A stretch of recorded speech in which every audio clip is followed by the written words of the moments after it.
Hello, I'm Dr. Patterson from Country Pediatrics, and I'm here to talk to you today about swaddling.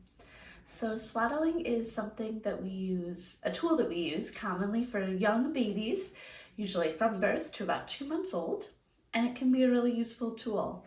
It can help soothe an upset baby, and it can it can help them sleep for longer periods of time, which is the primary reason we use it. And it can also help keep babies warm by adding one of those extra layers in a safe way.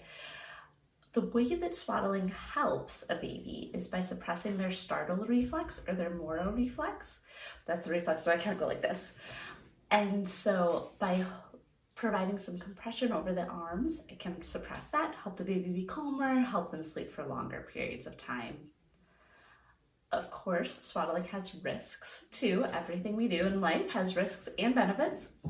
Risks of swaddling are primarily associated with misuse of the swaddle, so talking about how to use it correctly is important.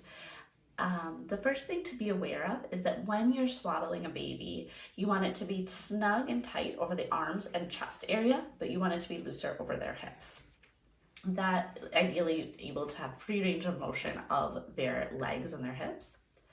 That's to prevent something called developmental dysplasia of the hip. Sometimes babies are born with this, but it also can develop if we're doing things that put a lot of pressure on the hip joint or that pull the legs out of the hip joint as it's forming.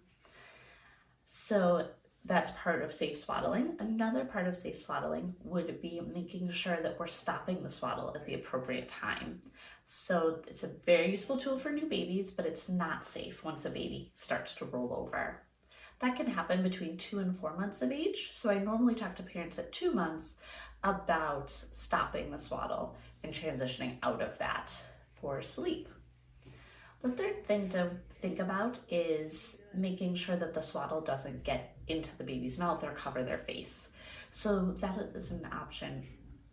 To be able to do that, you want to make sure that you are swaddling snugly, especially over the top, so that the blanket can't dislodge or the Velcro device that you use can't go over the baby's face. We want their mouth and nose clear at all times.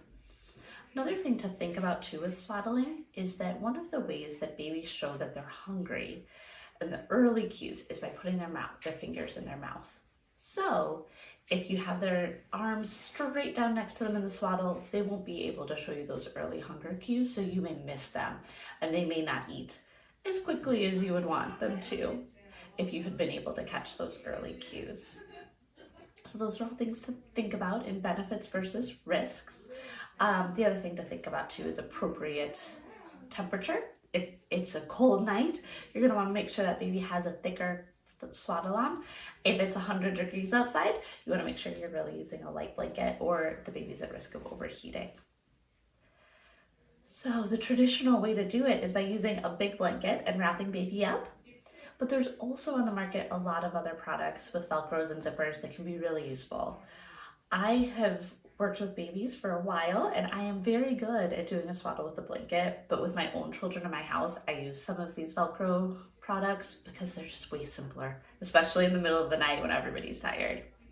And so I'll have you join me over here and I'm going to bring my little assistant to show you some of these products.